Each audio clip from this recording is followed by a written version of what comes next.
नमस्कार, मैं हूं राहुल शर्मा और आप देख रहे हैं एसपीएन 9 न्यूज। स्वागत है आपका हमारा इस खास प्रोग्राम में। आज हम अपने प्रोग्राम में बात कर रहे हैं अखिलेश यादव की और उत्तर प्रदेश के सीएम योगी आदित्यनाथ की। सीएम योगी के बयान पर अखिलेश का पलटवार, कहा शेर कितना भी भूखा हो शेर ही रहेगा। जी हां, समाजवादी पार्टी के अध्यक्ष अखिलेश यादव ने विधान परिषद में एसपी बीएसपी गठबंधन को लेकर सर्कस के शेर संबंधी टिप्पणी करने वाले मुख्यमंत्री योगी आदित्यनाथ को जवाब दिया। उन्होंने कहा कि शेर चाहे कितना भी भूखा हो वह शेर ही रहेगा। अखिलेश यादव ने बीजेपी सरकार द्वारा राज्य के सरकारी दस्तावेजों में बाबा साहब का नाम भीमराव अंबेडकर की जगह भीमराव रामजी अंबेडकर किए जाने के बारे में कहा। अब यह जरूरी हो गया है कि प्रदेश के मुख्यमंत्री योगी आदित्यनाथ संविधान की कुछ पंक्तियां पढ़ ले। उन्होंने कहा अगर पढ़ लेंगे तो वह सदन में यह भी नहीं कहेंगे कि शेर भूखा है, वह दूसरे का खाना खाते हैं, शेर कितना भी भूखा हो वह शेर ही रहेगा। पूर्व मुख्यमंत्री ने कहा कि योगी आदित्यनाथ अगर संविधान पढ़ लेंगे तो शायद सदन में समाजवाद को लेकर दिखने वाली उनकी नाराजगी नहीं दिखाई देगी। मालूम हो कि मुख्यमंत्री योगी ने बीते दिनों विधान परिषद में साल 2018-19 के बजट पर चर्चा के दौरान एसपी बीएसपी के गठजोड़ पर कटाक्ष करते हुए किसी का नाम लिए बगैर कहा था कुछ लोग आजकल सर्कस के शेर हो गए।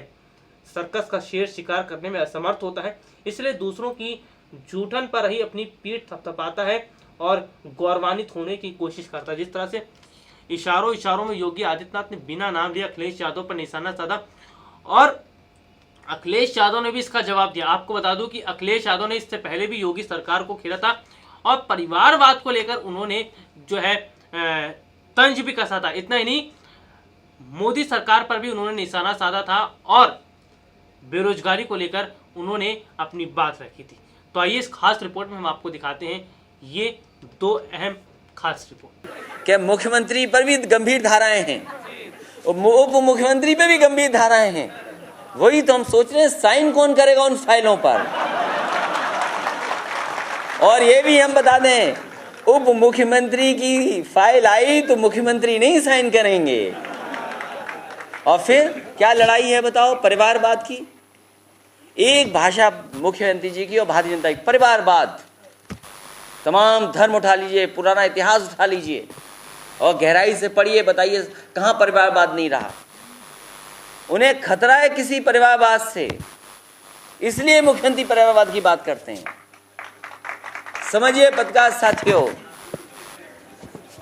खतरा है, इसलिए अपने ही परिवारवाद को दूर रखना चाहते हैं, कहीं वो ना कुर्सी कब्जा ले। समझो बात को, उनके दिल में नहीं है परिवारवाद। बताओ आप,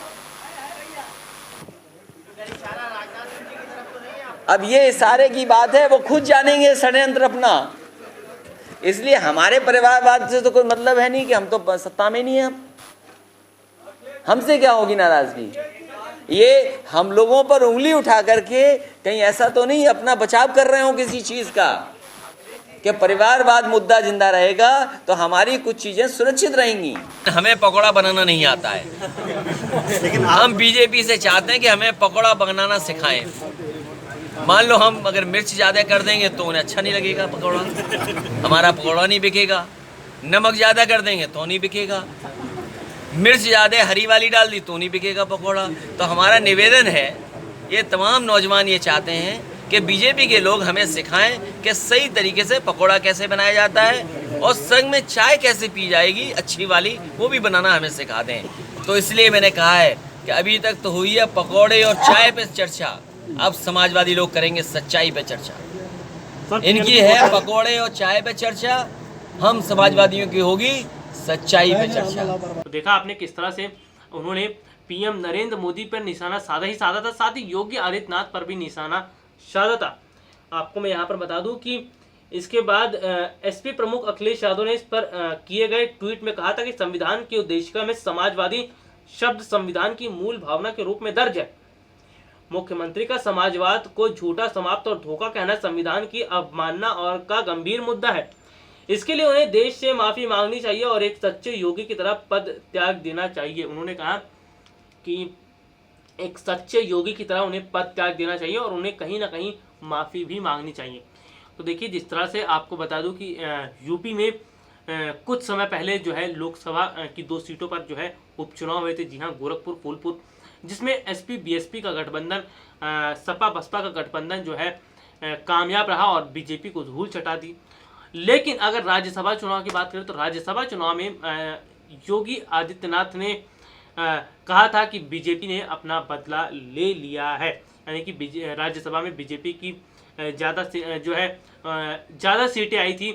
तो ऐसे में देखिए, जिस तरह से अब आरोप प्रत्यारोप का दौर शुरू हो गया है, राजनीतिक माहौल भी शुरू हो चुका है, 2019 की तैयारियां हो गई हैं। लेकिन अगर हम बात करते हैं जिस तरह से योगी आदित्यनाथ की, तो योगी आदित्यनाथ को अब सूबे की तरफ ज़्यादा ध्यान लगाना होगा। जी हाँ, क्योंकि जिस तरह से उपचुनाव में बीजेपी को करारी हार मिली है, उससे एक बात तो साफ हो गया है कि जनता भी अब सरकार से नाराज़ है, बीजेपी से नाराज़ है। तो ऐसे में बीजेपी को जुमलेबाजी करने की बजाय काम पर ध्यान देना होगा, योगी सरकार को काम पर ध्यान देना होगा। और साथ ही साथ आपको बता दूं कि रोजगार है, किसानों की परेशानी है, और जो छात्र हैं, युवा वर्ग के लोग हैं, उनकी तरफ ध्यान देना होगा और इस विषय पर कदम उठाना होगा। अगर इन विषय पर योगी सरकार कदम उठाती तो जाहिर सी बात है उन्हें फ़ायदा मिलेगा। लेकिन अगर सरकार जुमलेबाजी करती रहती है और इन मुद्दों पर कदम नहीं उठाती है तो उन्हें बड़ा झटका भी लग सकता है। जी हाँ, आपको मैं यहाँ पर बता दूं कि जब उपचुनाव हुए थे और उपचुनाव में अखिलेश यादव जिस तरह से चुनाव कह सकते हैं सपा बसपा का गठबंधन जीता था, तो उस पर अखिलेश यादव ने क्या बयान दिया था, किस तरह से योगी सरकार पर तंज कसा था, आइए इस खास रिपोर्ट में हम आपको दिखाते हैं। सपा के राष्ट्रीय अध्यक्ष अखिलेश यादव ने गोरखपुर व फूलपुर के उपचुनाव में जीत के बाद मीडिया को संबोधित करते हुए कहा था कि राष्ट्रवाद के नाम पर झूठे वादे करने वाले की हार है। नोटबंदी, जीएसटी से जो लोगों की नौकरियां गई हैं, इसका जनता ने जवाब दिया है। वो सपा कार्यालय में मीडिया को संबोधित कर रहे थे। अखिलेश ने इस जीत के लिए बसपा की राष्ट्रीय अध्यक्ष मायावती को भी धन्यवाद दिया और कहा कि उनके कार्यकर्ताओं ने जो हमारा साथ दिया है और मेहनत की है, इसके लिए उन्हें धन्यवाद। अखिलेश ने मायावती के साथ ही कांग्रेस और वाम दलों को भी इस जीत के लिए धन्यवाद दिया। अखिलेश ने कहा कि विधानसभा चुनाव में हम अपने काम गिनाते रहें, लेकिन वो जातिवाद की बात करते रहे। कोई भी ऐसी जाति नहीं होगी जिसके नेता को उन्होंने मुख्यमंत्री बनाने की बात न की हो। पिछले 1 साल में उन्होंने जो कानून व्यवस्था की और संविधान की धज्जियां उड़ाई हैं, इस चुनाव में जनता ने इसका जवाब दिया है। भाजपा को विकास के रास्ते पर लौटना होगा, विकास की बात करनी होगी। भाजपा के लोगों ने जनता को डराया है, जातिवाद का जहर घोला है, ये चुनाव परिणाम उसका जवाब है। ये बात अखिलेश यादव ने प्रेस कॉन्फ्रेंस के दौरान कही। अखिलेश ने 2019 के लोकसभा चुनाव में सपा बसपा गठबंधन की संभावना पर कहा कि खुशी का दिन है उनके लिए और वो खुशी मनाएंगे। इसके अलावा उन्होंने कुछ भी कहने से इनकार कर दिया। वहीं मुख्यमंत्री योगी आदित्यनाथ के बयान की अभी लाल रंग को डुबोए हैं, आगे लाल टोपी को डुबो देंगे। पर अखिलेश ने कहा कि लाल रंग साफ दिखाई देता है और सावधान करता है। मुझे उम्मीद है कि अब मुख्यमंत्री जी लाल रंग देखेंगे तो सावधान हो जाएंगे। इतना ही नहीं, आपको बता दूं कि जिस तरह से लोकसभा की 2 सीटें, जी हां, गोरखपुर और फूलपुर पर सपा बसपा का जो गठबंधन हुआ उसकी जीत हुई है, कहीं ना कहीं उससे साफ पता चलता है कि जनता ने अपना रुख बदल दिया है और अब जनता समझ गई है कि आखिरकार सरकार उन्हें कितना परेशान कर रही है और जुमलेबाजी हो रही है। तो ऐसे में जिस तरह से सपा बसपा के गठबंधन ने उपचुनाव जीते, उससे दोनों की जीत की खुशी का ठिकाना नहीं है। वहीं योगी सरकार के लिए मुसीबत ये बन चुकी है और कहीं ना कहीं अब योगी सरकार को देखना होगा कि वो अब काम पर ज़्यादा ध्यान दें, ना कि जुमलेबाजी पर, और लोगों को बेवकूफ़ बनाना छोड़ दें। कहीं ना कहीं अगर लोगों को बेवकूफ़ बनाया जाता है तो उसका खामियाजा उन्हें भुगतना पड़ेगा। लोकसभा चुनाव में भी सरकार को झटका लग सकता है, इसीलिए चुनाव से पहले ही कई ऐसे काम हैं जिसे करने होंगे। इतना ही नहीं, आपको बता दूं कि योगी सरकार को अब वक्त आ गया है कि वो काम करें, रोजगार को लेकर किसानों की जो परेशानी है उस पर काम करें। इतना ही नहीं, जो व्यापारी वर्ग के लोग हैं उनकी भी परेशानियों को सुने, यानी कि तमाम तरीके की जो लोगों की परेशानी है उस पर अमल किया जाए, सरकार उस पर काम करे ताकि जनता को लगे कि सरकार काम कर रही है और जनता भी खुश हो। तो देखा आपने किस तरह से उन्होंने योगी सरकार पर तंज कसा था, लेकिन कहीं ना कहीं देखिए योगी सरकार की लापरवाही तो यहाँ पर देखने को मिल ही रही है, क्योंकि बेरोजगारी का मुद्दा बहुत ज़्यादा बढ़ चुका है।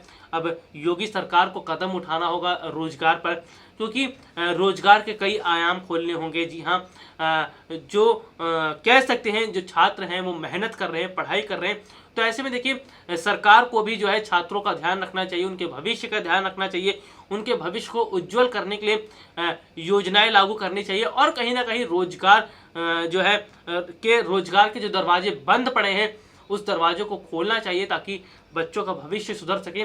और कहीं ना कहीं किसानों की अगर हम बात करते हैं तो किसानों की तरफ भी सरकार को ध्यान देना होगा। अगर किसानों की तरफ भी सरकार ध्यान देती है तो जाहिर सी बात है कि किसान वर्ग के लोग भी सरकार से खुश रहेंगे। व्यापार की अगर हम बात करते हैं तो व्यापार में भी कदम उठाना होगा। तो ऐसे में देखिए अब योगी सरकार को जुमलेबाजी से ज़्यादा जो कह सकते हैं कि काम पर फोकस करना होगा, काम पर ध्यान देना होगा। अगर सरकार काम पर ध्यान देती है तो जाहिर सी बात है कि जनता भी सरकार की तारीफ करेगी, योगी आदित्यनाथ की तारीफ करेगी। और ऐसे अगर हम बात करें 2019 के लोकसभा चुनाव की, तो 2019 का लोकसभा चुनाव भी नज़दीक है। तो ऐसे में देखिए अब नेताओं को जुमलेबाजी करना छोड़ना चाहिए और काम पर ध्यान देना चाहिए ताकि उसका फ़ायदा उन्हें मिले। अगर नेता जो है जुमलेबाजी करते हैं तो कहीं ना कहीं उसका खामियाजा बीजेपी को भुगतना पड़ सकता है और भुगतना पड़ भी रहा है।